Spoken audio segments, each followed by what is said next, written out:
do you think that Brexit is going? I'm very positive about Brexit for a number of reasons. First of all, and most importantly, we are now in charge of our own destiny. So democracy has won that you can change your government and the government can change your laws. That was always the biggest benefit of Brexit. It's then up to governments how they use it. But if you look at more specific things, well, we got the vaccine earlier than anybody else, and that was because we didn't sign up to the slow, cumbersome European way of doing things. Still on COVID, we've saved £191 billion by not being part of the EU's COVID recovery scheme. So that's really important. I mean, that is a huge amount of money, even in terms of our relatively bloated deficit, that we wouldn't have had control over how it was spent. So two major things before you get on to the financial services reform. The Financial Services Reform Bill is now almost through the House of Lords, will help make the City of London competitive again, dealing with issues like Solvency II, boosting economic growth. And that's before you get on to the free trade deals, the signing up to the Pacific trade deal, which takes us into the biggest growth market in the world. Now, looking at the withdrawal agreement, and you mentioned the Edinburgh reforms, which was an area, of course, where we didn't have a deal with the EU. Do you think that a future government should relook at that withdrawal agreement and potentially seek to get rid of it altogether? I don't think we want to spend our whole life fretting about the European Union. We need to be looking at the broader horizon. That's why the Trans-Pacific Agreement is so important to deal with. Australia and New Zealand is so important. Why should we spend all our mental energy on the EU when there is a larger, faster growing world economy outside the EU? So there may in future be tweaks that we will want to do, but I wouldn't make that the focus of policy. In terms of an ambitious post-Brexit industrial strategy, what sort of things should politicians be looking into doing, using the powers that Brexit delivered? It's important to understand that governments don't make the best investors. What governments can do is create the right circumstances for investment. And that, I think, will be free ports and enterprise zones where not only do you perhaps have some tax benefits, rates benefits, but you also reduce the bureaucracy. Planning is one of the areas where the EU caused the longest delays through all its habitats directives, its nutrients directives. All of these laws, actually nutrients was an ECJ ruling, I think, but it nonetheless stopped development happening. And we need to have areas where things can happen quickly, because that's essential to economic growth. But do I think the government can say we should build cars here and we should build aeroplanes here in the 1970s? No, that won't work.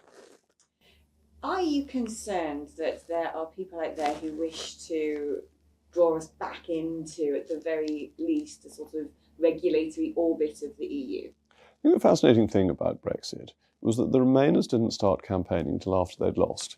So they never really thought they were going to lose, and they were so shocked and so angry that they have then started campaigning to try and make us still part of the European ambit. It's why they've blocked so many of the reforms that we've tried to bring through, whether that's the retained EU law bill or their opposition to some free trade deals, because they want us to be tied into the EU. There are definitely people who think that the EU is still the future of the country. They know they can't do it openly. They can't win a referendum to get us back in. So they would like to do it by more regulatory alignment. Why would going back into the EU not be a good option? But going back into the EU, under the EU's own treaties, would require us to adopt Schengen, and it would require us to adopt the euro. But it would also mean paying into the European Union's budget without the rebate that we had whilst we were a member beforehand. So it would cost us more. It would bind us into economically unattractive options. It would invalidate all our free trade deals that we've been negotiating since we left. And the democratic deficit would be reintroduced. So it would be an act of self-harm to go back into the European Union. Do you think it'd be fair to say that there have been some teething problems since we've left the EU? Inevitably, with any major constitutional change, there will be some issues. The relationship between GB and Northern Ireland, Great Britain and Northern Ireland, is not working as it should, and we should have been bolder in dealing with those problems. We should always have said to the European Union, we're not going to put a border in Ireland, you put one in if you like. we should not have tied ourselves in to protecting the single market. That's their business, not ours. What do you think Brexit's Britain will look like in 10 years' time? Well, it will depend on choices made by voters. You see, the thing that Conservatives should remember is that leaving the European Union means that voters could decide to take Jeremy Corbyn's approach to the economy. And if they do that, I don't think it'd be very successful, but democracy allows them to do it. And so in 10 years' time, it would depend. Have we gone for a Corbynista route? Have we gone for a pretty dull Starmer route? Or are we going to make the most of our opportunities? If we make the most of our opportunities, we should be a fast growth economy. Where do you think the EU is headed over the next decade or two? Well, the EU has many problems in it, primarily the economic one of the euro, which essentially was funded by Germany. And the question is, can Germany carry on funding it? And it's harder as interest rates go up to maintain that the funding that Germany has been providing becomes more expensive.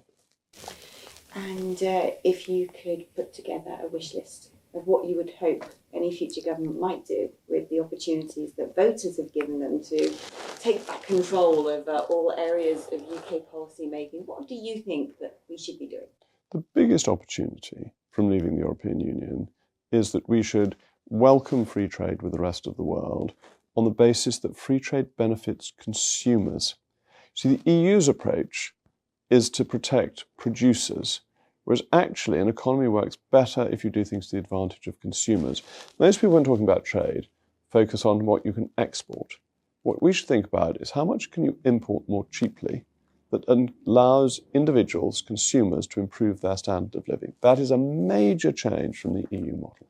The second major change is that we should move away from a detailed regulatory system back to a common law system.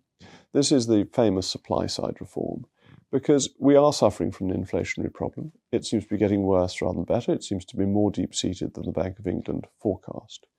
Now, one of the ways to deal with that is by increasing interest rates. But that's painful. That hits everybody. That makes mortgage holders less well off. What you can do to make that easier is reduce regulation so the cost of goods comes down, so your economy is more competitive and prices fall. And that ameliorates the interest rate rise and makes people better off, which you couldn't do in the European Union.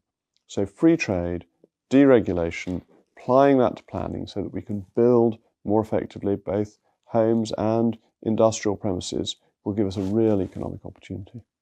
If we found ourselves back in 2016, or if the next government decide they want to hold a second referendum, what is it that you would say to the people of Britain to make them go out and vote to stay out? Well, nobody votes to give away their rights. We currently have a right to elect our own government. Why would you vote to give that away? It is all fundamentally democracy. And then after democracy, it is having confidence that we can actually govern ourselves better than we will be governed by a bureaucracy, a remote bureaucracy in Brussels. But I doubt we will get to a second referendum. I doubt anyone will want to offer it. It would be very surprising if people in the UK ever wanted to rejoin the European Union. The way to get us back in will be by stealth, not by an open referendum.